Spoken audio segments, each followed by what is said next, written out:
அன்புமிக்க ஓய்வு பெற்ற நண்பர்களே, தோழர்களே, ரேவா அமைப்பினுடைய மாநில துணைத் தலைவர் சேதுராமன், ரேவா அமைப்பின் மாநில மைய நிர்வாகிகளுடைய வழிகாட்டுதலின் பேரில் இந்த காணொளியை பதிவு செய்கிறேன். கடந்த சில தினங்களாக ரேவா அமைப்பினுடைய வழக்குகள், ரேவா அமைப்பினுடைய நடவடிக்கைகள் சம்பந்தமாக பல்வேறு கருத்துக்கள் காணொளியிலே, வாட்ஸ்அப்பிலே பதிவிடப்பட்டு வருகிறது. அதையெல்லாம் ஏற்கனவே கடந்த காணொளியில் பதிவு செய்திருந்தேன். இப்போது இந்த காணொளியை பதிவு செய்வதன் நோக்கம், நம்முடைய வழக்குகளிலே, ரேவா நடத்தக்கூடிய வழக்குகளிலே இதர அமைப்புகள் எப்படி தலையீடு செய்கிறார்கள், எப்படி உள்ளீடு செய்கிறார்கள் என்பதை, அது சம்பந்தமான விளக்கங்களை, உண்மைகளை தெளிவுபடுத்த வேண்டியிருக்கிறது. குறிப்பாக நம்முடைய அமைப்பு பல்வேறு கட்டங்களிலே பல்வேறு வழக்குகளை நடத்தி, பல வழக்குகளிலே தீர்ப்புகளை பெற்று, அதனுடைய பலன்களை ஓய்வூதியர்கள் இன்றைக்கும் அனுபவித்து கொண்டிருக்கின்றார்கள். இன்னும் நம்முடைய வழக்குகள், சில வழக்குகள் நிலுவையில் இருக்கிறது. குறிப்பாக சொல்ல வேண்டும் என்று சொன்னால், அரசாணை 142 எதிர்த்த வழக்குகளிலே சென்னையிலே ஒரு அவமதிப்பு வழக்கு, மதுரையிலே 2 அவமதிப்பு வழக்குகள் என்று 3 அவமதிப்பு வழக்குகளும், ஓய்வுகால சேமநல நிதி PRPF பென்ஷனுடைய அவமதிப்பு வழக்கு சென்னை உயர்நீதிமன்றத்திலும், அப்பீல் வழக்கு ஒப்பந்தயோர்களை ஓய்வூதியர்களுக்கு வழங்க வேண்டும் என்ற ரிட் அப்பீல் வழக்கு மதுரை உயர்நீதிமன்றத்திலுமான நிலுவையில் இப்போது நடந்து கொண்டிருக்கிறது. அது சம்பந்தமாக கடந்த காணொளியிலே பதிவிட்டிருந்தேன். இப்போது நேற்றைய தினம் கோவை பேரவையின் சார்பாக ஒரு காணொளி பதிவிட்டிருந்தார்கள். அதிலே ஓய்வுகால சேமநல நிதி வழக்கு PRPF வழக்கில் 12 ஆண்டு காலமாக ரேவா அமைப்பு நடத்தி வருகிறது. அதிலே எந்த முன்னேற்றமும் இல்லை. ஆகவே அதிலே நாங்கள் இம்ப்ளீட் பெட்டிஷன் தாக்கல் செய்திருக்கிறோம் என்று ஒரு காணொளியிலே கூறியிருந்தார்கள். ஒரு வழக்கிலே யார் இணைவது, எப்போது இணைவது என்று சம்பந்தமாக நீதிபதிகள் தான் முடிவு செய்வார்கள். அந்த அடிப்படையிலே அவருடைய வழக்குகளை ஏற்கிறார்களா இல்லையா என்பது காலப்போக்கிலே தெரியும். நாம் அதற்குள் செல்ல விரும்பவில்லை. ஆனால் இந்த PRPF வழக்கிலே இன்றைக்கு அவசரமாக உள்ளே வர வேண்டிய தேவை என்ன ஏற்பட்டது என்பதை உங்களது சிந்தனைக்கு பதிவிட விரும்புகிறேன். அநேகமாக அன்றைக்கு பணியில் இருந்த, இன்றைக்கு ஓய்வு பெற்ற அதிகாரிகள் அவர்கள்தான் இன்றைக்கு ஒவ்வொரு பிரச்சனையிலும் ஓய்வூதியருடைய ஒவ்வொரு வரக்கூடிய பாதிப்புகளுக்கும் காரணம் என்ற உண்மையை யாராலும் மறுக்கவும் முடியாது, மறைக்கவும் முடியாது. அந்த அடிப்படையிலே தான் 92 உருவாக்கப்பட்ட ஓய்வுகால சேமநல நிதி திட்டம், அந்த திட்டம் உருவாக்கப்பட்ட போது தொழிலாளியுடைய வாழ்நாள் வரை அது கிடைக்கும் என்ற அந்த ஒப்பந்தத்திலே இருந்தது. அதற்கு மாறாக ஓய்வூதிய நம்பகம், குறிப்பாக அன்றைக்கு இருந்த அதிகாரிகள் 2007ஆம் ஆண்டு 95 துவங்கி 92 துவங்கி 2007 வரை ஒரு 15 ஆண்டு காலம் முடிந்தவுடன் அந்த ஓய்வுகால சேமநல நிதியை நிறுத்தினார்கள். அதை எதிர்த்து பலகட்டமாக நாம் மனுக்களை கொடுத்து, நேரில் சந்தித்து முறையிட்டும் கூட தீர்வு ஏற்படாத நிலையில் WP 23-299/2009 என்ற வழக்கை நாம் தாக்கல் செய்கிறோம். அந்த வழக்கை தாக்கல் செய்த அது விசாரணையின் போது இன்றைக்கு உள்ளீடு செய்திருப்பதாக, இந்த வழக்கில் உள்ளாக நுழைவதாக சொல்லக்கூடிய அன்றைக்கு பணியில் இருந்த இன்றைக்கு ஓய்வு பெற்ற அதிகாரிகள் அவர்கள் சொன்ன வாதம், ஏற்கனவே 92 இது உருவாக்கப்பட்டது, 98 பென்ஷன் திட்டம் என்பது உருவாக்கப்பட்டு விட்டது, ஆகவே ஒரு தொழிலாளிக்கு 2 பென்ஷனும் வழங்க முடியாது என்று சொல்லி அவருடைய வாதங்களை முன்வைத்தார்கள். அது நிர்வாக தரப்பிலே, ட்ரஸ்ட் தரப்பிலே முன்வைத்தார்கள். அந்த வாதங்களை நம்முடைய வழக்கறிஞர்கள் 2 பென்ஷனுக்கும் சம்பந்தமில்லை, இந்த பென்ஷன் என்பது 98 பென்ஷன் என்பது தொழிலாளிகளுடைய வருங்கால வைப்பு நிதியில் இருந்து வழங்கப்பட்டு வருகிறது. ஓய்வுகால சேமநல நிதி என்பது எங்களுடைய சம்பளத்திலே, தொழிலாளியுடைய சம்பளத்திலே தனியாக பிடித்தம் செய்து வழங்கப்படுகிறது. ஆகவே இரண்டும் ஒன்றல்ல, இரண்டும் வேறு வேறு என்று நம்முடைய வாதத்தை ஏற்று 20/4/2011 நீதியரசர்கள் தீர்ப்பளிக்கின்றார்கள். இந்த 92 உருவாக்கப்பட்ட அந்த பென்ஷன் திட்டம் தொடர வேண்டும், ஒப்பந்தத்தில் சொல்லியிருக்கிறபடி 20 வாழ்நாள் முழுவதும் வழங்க வேண்டும் என்ற அந்த தீர்ப்பை அளிக்கின்றார்கள். தீர்ப்பளித்த நாள் 20/4/2011.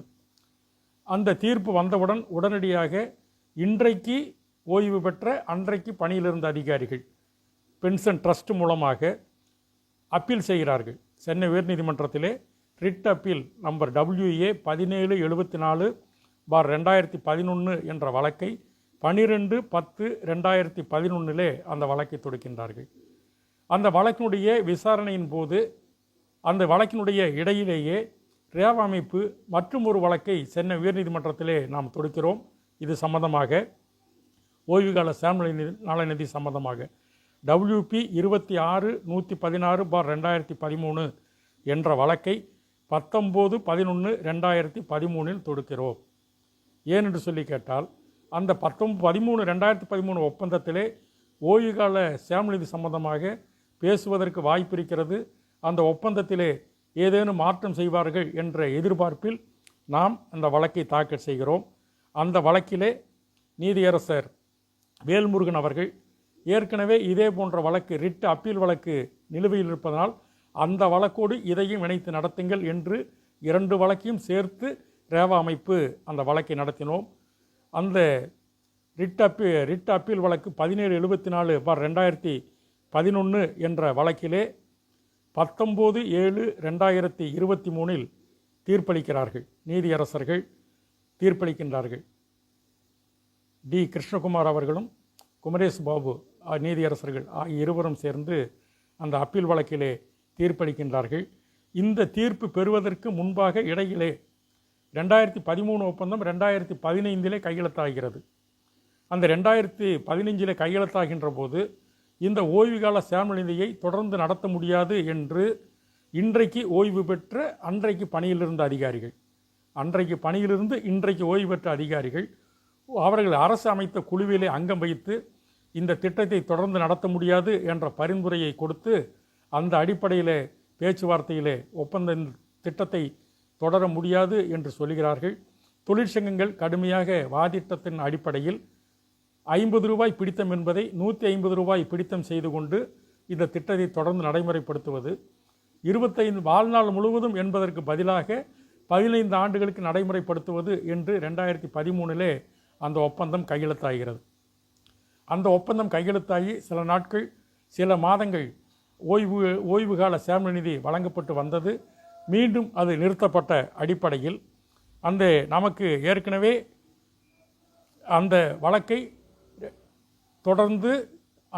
தொடர்ந்து நடத்துகின்ற காலகட்டத்தில் இடையிலேயே 2016 ஒப்பந்தமும் வருகிறது. 2016 ஒப்பந்தத்திலே அன்றைக்கு பணியிலிருந்து இன்றைக்கு ஓய்வு பெற்ற அதிகாரிகள் அவர்களுடைய குழு அமைக்கப்பட்டு அந்த குழுவின் சார்பாக இந்த திட்டத்தை தொடர முடியாது என்று அன்றைக்கு அவர்களுக்கு கையாள் சங்கங்களாக இருந்த பலரை பயன்படுத்தி அந்த திட்டத்தை ஊற்றி மூடினார்கள்.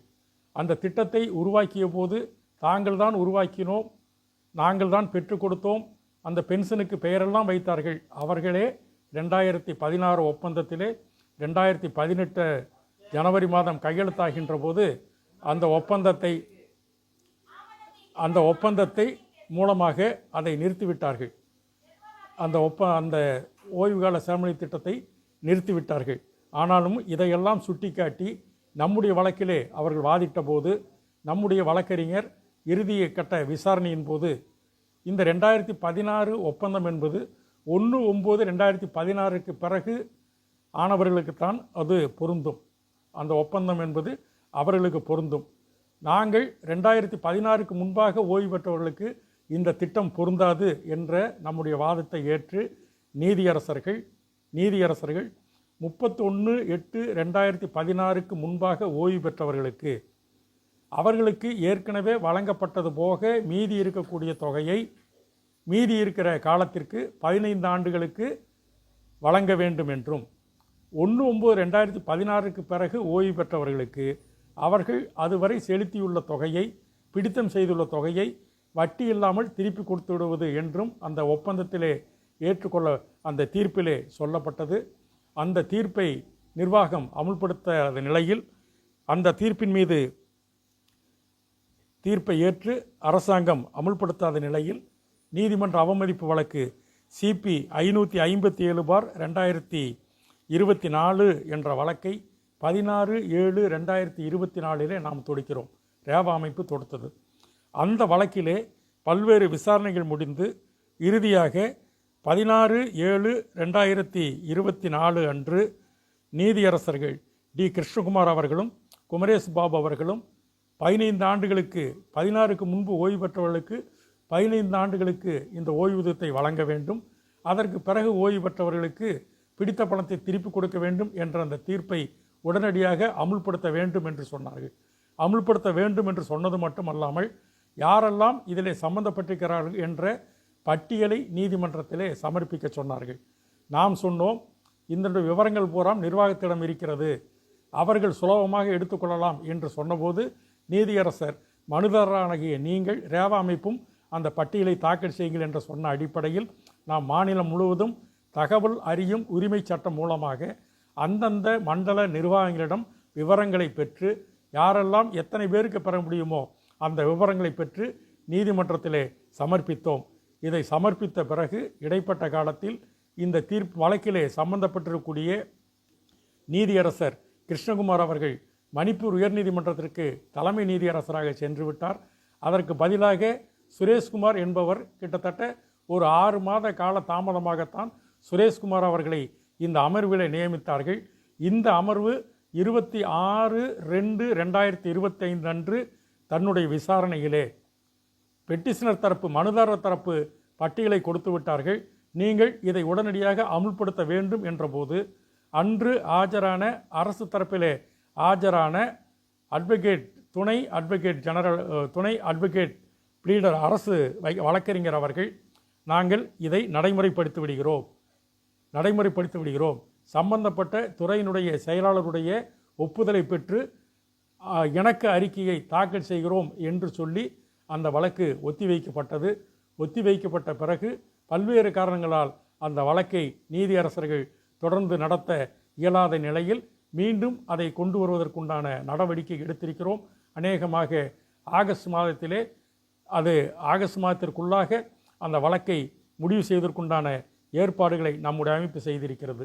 இத்தனை காலமும் இத்தனை நடவடிக்கைகளின் போதும் ஒதுங்கி நின்று வேடிக்கை பார்த்தவர்கள், தாங்கள் பணியிலே இருந்தபோது இதை எப்படியெல்லாம் முடிக்க முடியுமோ முடித்து வைக்க முடியும், இதை எப்படியெல்லாம் ஒடுக்க முடியும் என்ற அடிப்படையில் அரசுக்கு ஆலோசனைகளை வழங்கியவர்கள், அரசு நியமித்த வல்லுநர் குழு, நிபுணர்கள் குழு, அதிகாரிகள் குழு, அதிலே அங்கம் வைத்த அதிகாரிகள் தான் இன்றைக்கு ஓய்வு பெற்றவர்கள் பிறகு இன்றைக்கு திடீர் ஞானோதயம் வந்து இந்த ஓய்வுகால சேமநிலை நிதி வழக்கிலே நாங்களும் இம்ப்ளீட் ஆகி இந்த வழக்கை விரைவிலே முடிப்போம் என்று சொல்லியிருக்கின்றார்கள். அது என்ன நடக்கிறது என்று பார்ப்போம். நாம் சொல்வதெல்லாம் இந்த உண்மைகளை மறைப்பதற்காக, இந்த உண்மைகளை மறைத்துவிட்டு தவறான தகவல்களை, தவறான புள்ளி விவரங்களோடு பேசக்கூடிய அந்த பதிவுகளை நம்முடைய உறுப்பினர்கள் புறந்தள்ள வேண்டும். தேவைப்பட்டால் இந்த வழக்கினுடைய ஒவ்வொரு விசாரணைகளையும், ஒவ்வொரு தீர்ப்புகளையும், ஒவ்வொரு நடவடிக்கைகளையும் ஆவணங்களாக அந்தந்த மண்டல நிர்வாகிகளுக்கு, ரேவா அமைப்பினுடைய மாநில நிர்வாகிகளுக்கு ஒரு கையேடாக, ஒரு புத்தகமாக தருகிறோம். அதை வைத்துக்கொண்டு சம்பந்தப்பட்ட நமக்கு எதிராக வரக்கூடிய அந்த தகவல்களுக்கு, அந்த செய்திகளுக்கு நீங்கள் பதிலடி தர வேண்டும், எதிர்ப்பதிவு போட வேண்டும் என்று கேட்டுக்கொண்டு மீண்டும் அடுத்த காணொளியிலே சந்திப்போம். வணக்கம்.